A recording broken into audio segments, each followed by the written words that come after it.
Hello and welcome to the Marketing Times Analytics Podcast. I'm your host, Alex Safranis, and today we're on with Laura Boman. Laura, would you like to introduce yourself? Yes, first, I want to say thank you so much for inviting me to join your podcast. I'm really excited to talk with you about marketing research. So, yes, my name's Laura Bowman. I have a PhD in business administration with a concentration in marketing from the University of Central Florida.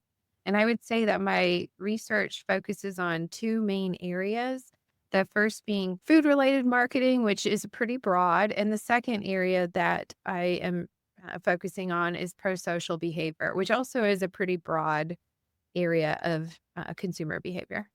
Let's dive into those two areas. Tell us about your research. To just start out with some of the food research, I've had some publications in the last couple of years that are related to, for example, how we taste our food. So, one of my favorite papers that I've worked on so far is actually about how the lighting of the room that we're in affects how the food that we eat tastes. There's been some previous research that says that the color of the plate or the color of the cup that you're eating and drinking from, that those can affect how your food tastes. So we wanted to look at some other kind of atmospheric conditions that may affect the flavor of your food as well. So one thing that we considered was the lighting.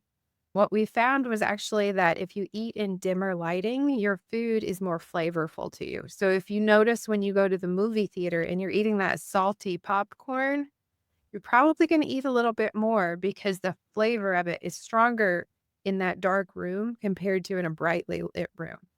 Just recently, I have worked on a project that's about eco labels. Within consumer packaged goods, there's a lot of different kinds of labeling now, whether something is organic, whether it's natural, non GMO. There's a lot of different kinds of labels out there. Some of them have some specific rules attached to when they can be used. So, if, for example, you're wanting to eat grass fed beef, there's only certain packages that are going to say grass fed beef on them because the USDA actually regulates things like that for some labeling. Now, we wanted to look at a label that wasn't necessarily regulated. So, any company doing a consumer packaged goods could put eco friendly. It could be that the packaging is eco friendly. It could be that the way the food is grown is eco friendly.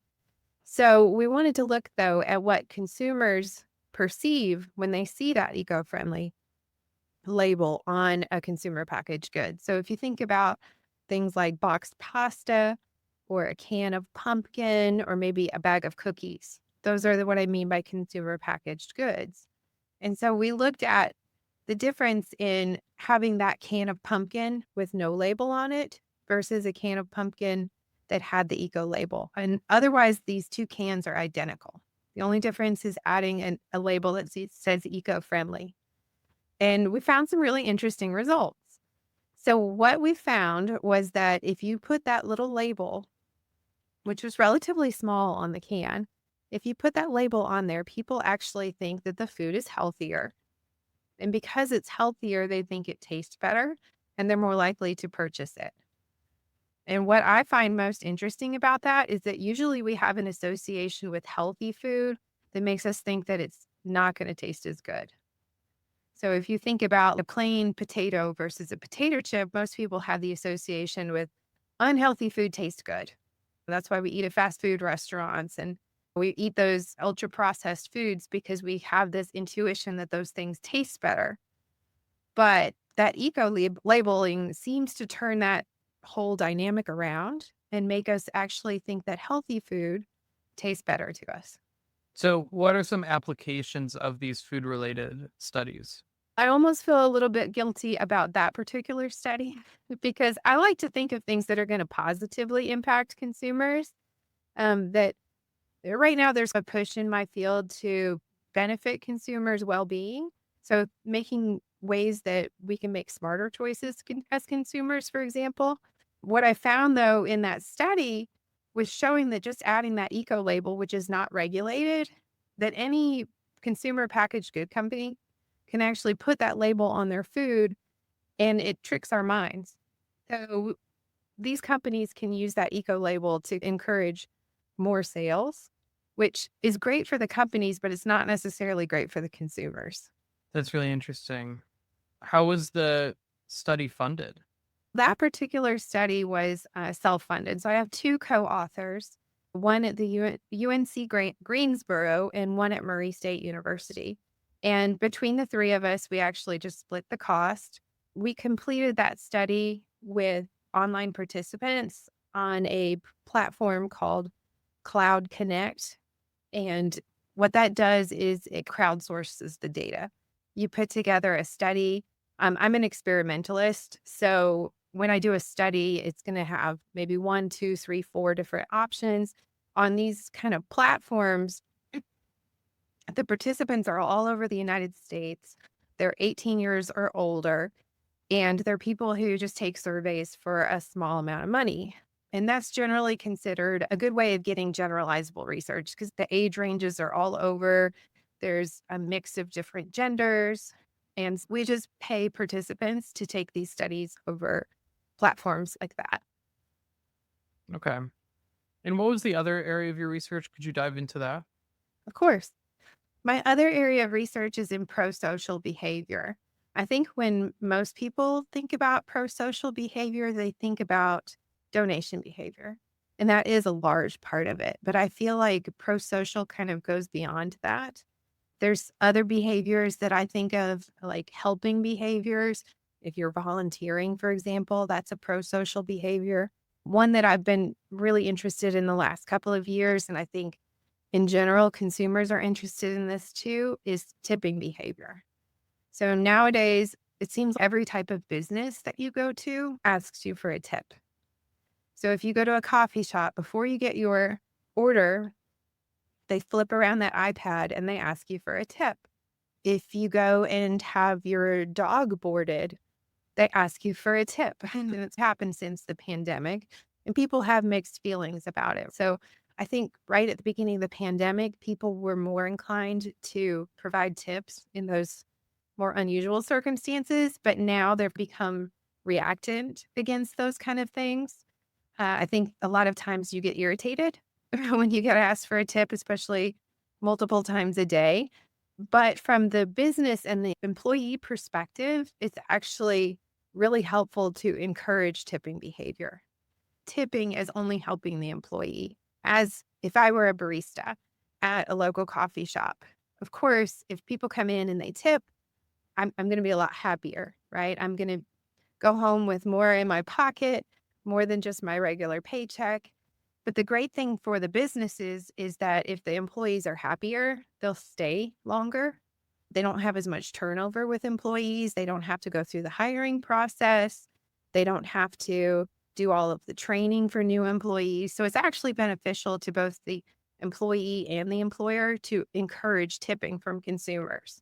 One of the ways that I have found, along with my co authors, is that if you put in the POS system, the point of sale system, when you're asking for the tip, if you put a little smiley face and the smiley face gets larger as the tip amount gets larger, people will actually tip more. What we found was that on average, people would tip 11% more if you included an emoji compared to just the dollar amount. And do you know if this is being used, this research? Yes. So there's a few different places that I know of that are doing the emojis now. I work with a local coffee shop. I live in Georgia, near Macon, Georgia, and I shared this research with the marketing manager at that coffee shop. And so she's implemented it into there. But we actually completed one of these studies at a restaurant slash bar in Cocoa, Florida. And because we did the study in their restaurant, they have actually implemented it as well. So what do you think is the reason behind why putting emojis in the tipping options works better? So we tested this and it was really interesting because we asked people to talk about their feelings when they saw the emoji versus the emoji conditions. And what we found was that people have more positive emotions when they see the emojis. There's previous research that says that emotions are contagious. So if I'm around someone who's really happy and outgoing, then it's going to make me a happier person. If I'm around somebody who's depressed and complains a lot, then I'm probably going to follow suit as well. So it's really interesting that emojis, which have already been shown to be processed in the same way as a real smile, like a real human face, they can actually help us to catch emotions. So by putting those positive faces on the check amounts, we can actually increase people's tips because they feel those positive emotions. That's interesting. Is there any other areas you'd like to test next along a similar path of this test around tipping? Yeah, I've got several projects that are related to tipping. I've got some that are about how you feel after you tip, for example. How does the act of tipping itself affect our subsequent feelings, our subsequent behaviors? And maybe how does that actually affect how we feel about what we ordered? Because it comes back to how food tastes to us actually determines a lot, right? So if something tastes really good, you're probably going to consume more of it.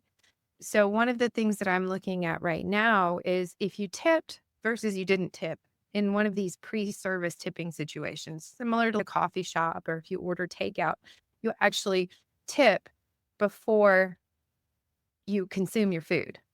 And so I've looked at how does the act of tipping affect how you then anticipate the food to taste? It's really interesting. Even when people haven't consumed the food yet, they think that the food tastes better just because they tipped for it. That's So, interesting. yeah, I feel like if consumers know that, they may want to tip these employees so that they have better tasting food. What do you think is the reason behind that? I think that in our minds, we want to feel like we're being consistent, right? I tipped, so this food is going to taste good. There's something called cognitive dissonance that is if behave in a way that doesn't fit with me. So if I went out, this isn't something I would normally do, but if I went out and I bought a brand new, expensive luxury vehicle, I would feel this pull inside of me because I would say, that's not me. I'm not behaving in a way that's me. And so then our brains think of a way to reduce that pull. So we may justify our reasoning. And I may say, I needed that luxury car because I have a very long commute and I need to be comfortable and I need to be safe. And so you find ways to justify things in your mind. And I think that what we're doing when we tip, even though maybe by being asked we were cranky about it and irritated, if we went ahead and went through with it and we tipped in order to justify that activity, then I think we actually trick our minds into thinking that the food is going to taste better to release that pressure of the pull between what I wanted to do and what I actually did. Are there any applications to a totally different scenario, maybe unrelated to food, that this research can point to? Right now, there's not a lot of research that follows up on our behavior. Even though we know that we do a lot of things sequentially, right? First, I do this, then I do that. Think that probably a contribution of that research would be that we can look at the behaviors that are seem like they might not be related to the initial action that we take, but in fact, we can predict people's perceptions or subsequent behaviors based off of their first action. So I think you could take that in several different ways. So, how does, for example, if you take really good care of something, you're at an Airbnb and you maybe make sure that you check off all of the cleaning lists before you leave versus you don't really pay that much attention to the cleaning list. Like, what is that going to do to how I felt about the Airbnb? Or maybe my next decision about an Airbnb, would I perhaps rent a different place based on my own actions? That's interesting. So yeah, this is mainly consumer behavior and it doesn't have a lot of impact maybe on the business to business world where there's no tipping really. I guess there could be a little bit of a line drawn with paying a little bit more for a service and then being more likely to enjoy it. Would you say that might be something worth exploring? Oh, yeah, I think that would definitely be a really interesting area to explore. My area of research is basically all within consumer behavior. So that's the way that my mind thinks. I come up a lot with a lot of my research ideas based on my own life and the things that I observe and the activities that I do. But I know there's a whole nother area of research based on B2B. And there's lots and lots of researchers who look at those kind of relationships and the things that can affect them. So it would be really interesting to maybe work with someone who is more in that space and to take these basically psychology principles and see how they work in a B2B relationship as well. That's interesting. Do you have any other research related to food that you can share? I've got an upcoming project that I think is going to be really interesting. I have not conducted the first study. So right now we're just in the idea phase. I've had to order a lot of products to try to prepare for our first study. This is going to be a live study with live participants actually eating, and those take a lot of preparation to do. But we're going to look at the way that different scents in a room can actually affect your consumption. So there's a lot of different dimensions of scent. One can be the temperature of a scent. So if you think about eucalyptus, that's generally thought of as a cooler scent, whereas maybe a vanilla would be more of a warm scented smell. And one of the dimensions that has really not been explored that much in consumer behavior research is whether a scent is heavy versus light. So I would say examples of a heavy scent would again be maybe like a cinnamon or vanilla, and a light scent would be something like a citrus. And so what I hypothesize is that those different kinds of scents actually affect how much we're going to eat. So, what I'm preparing to do is to put participants in separate rooms where I diffuse scents. One room has a heavy scent, one room has a light scent. And then I'm actually going to provide them some food, let them watch a video, not tell them, but then I'm going to look at how much they're consuming of this food. So I've gotten a few different kinds of food products for them to test potato chips, cookies, things, M&Ms. But I think that what we're going to find probably is that there's some physiological changes that occur based on the ambient scent of the room that you're in.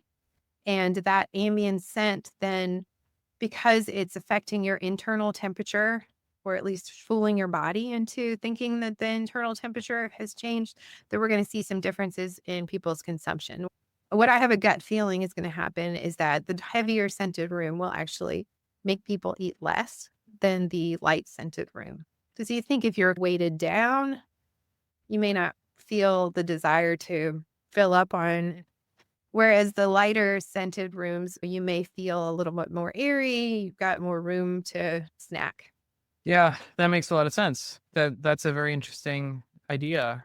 I'm curious, where do you read consumer research? Do you subscribe to any publications? Is there anything you'd recommend if, for instance, I wanted to learn more about consumer behavior, where I should go? Of course. So we have a long list of academic journals. They use a lot of pretty heavy jargon that's from academia. But if you read between the lines, I think you can get the gist of what most of the studies are saying.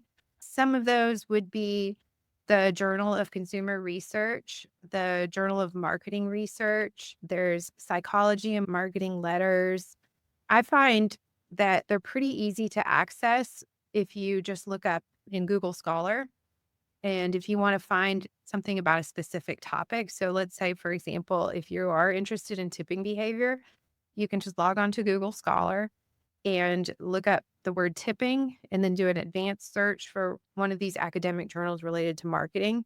Just as a word of wisdom, there are better and worse journals. And usually it's the rigor that goes into the studies that determines whether something is considered a better journal. We have rankings for them that we use within academia.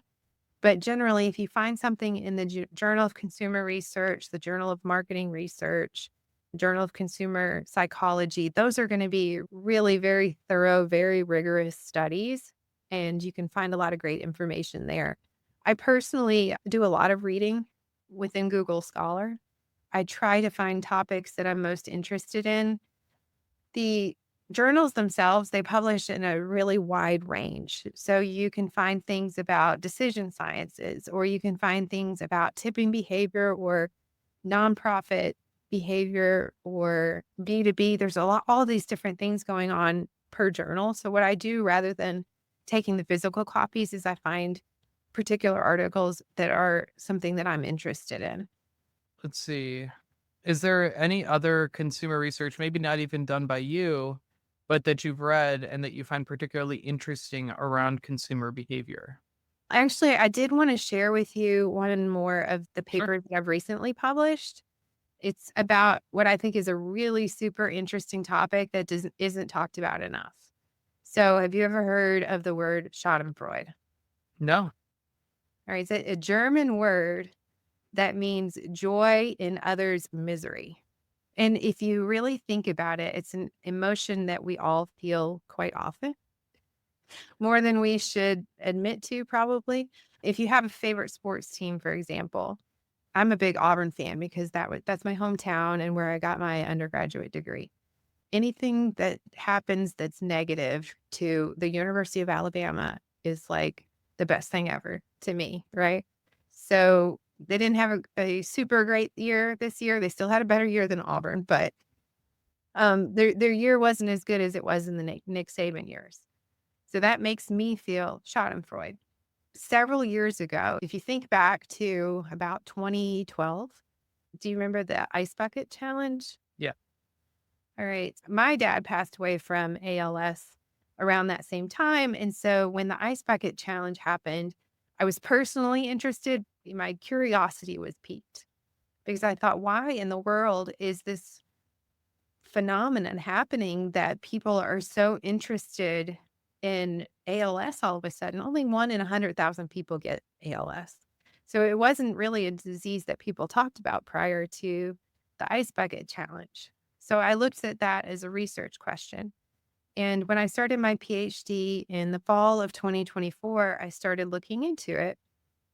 I started conducting studies with my advisor, Dr. Yael Zemak-Ruger at the University of Central Florida. And we had an inkling that what was happening was that people enjoyed watching other people suffer, which is Schadenfreude.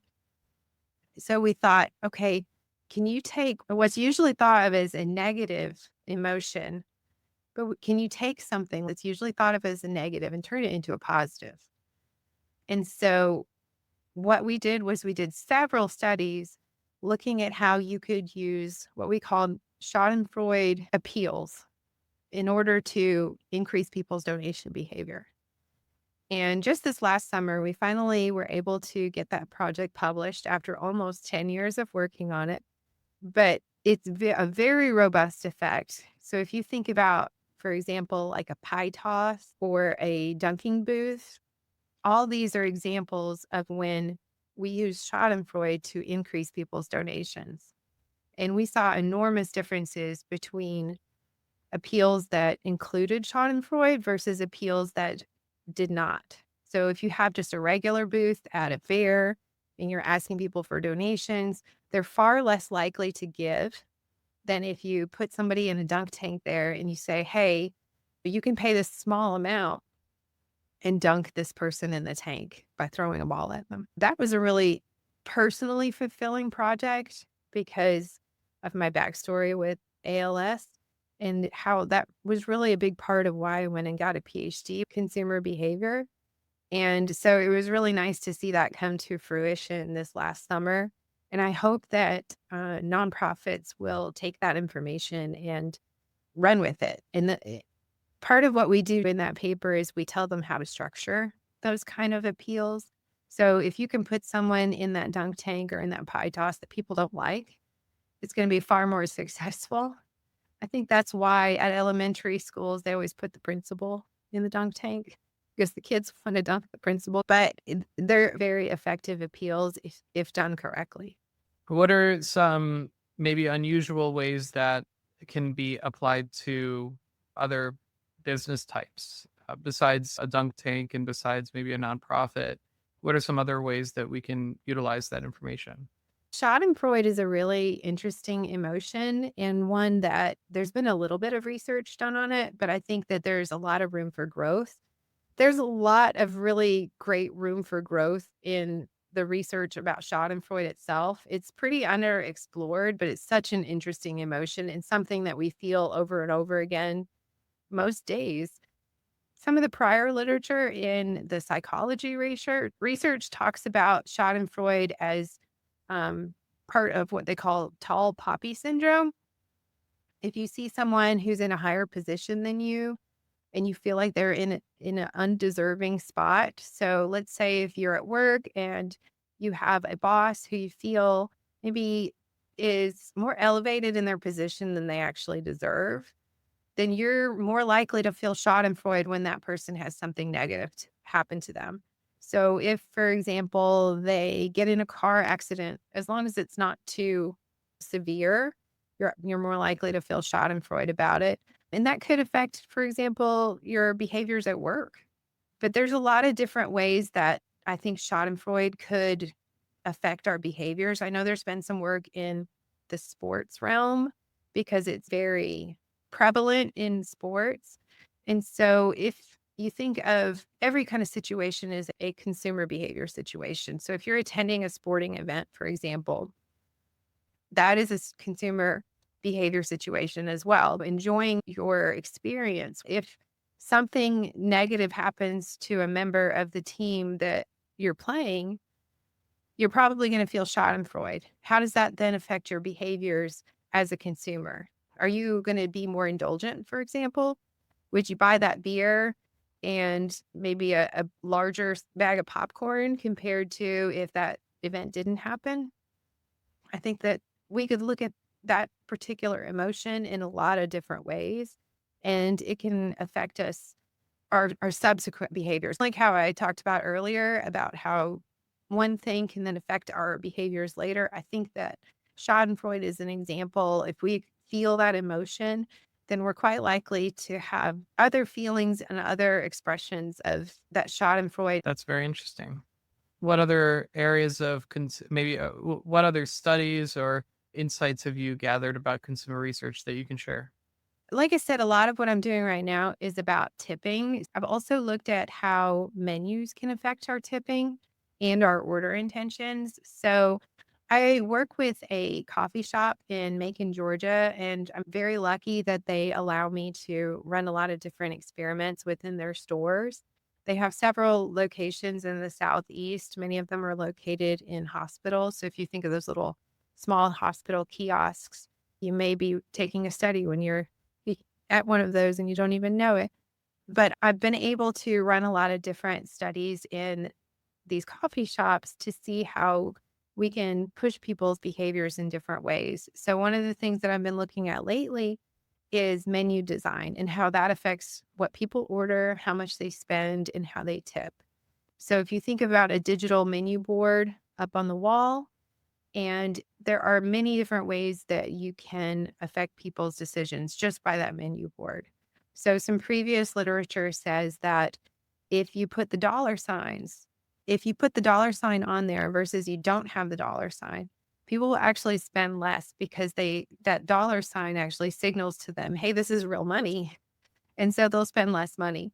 So it's beneficial for a restaurant or a coffee shop to actually leave that little signal out of the menu. So I've been looking at things like how we order things on the menu. By order, the menu itself. So do we list things in alphabetical order? Do we do them in largest to smallest? Do we do them by most expensive to least expensive or the opposite?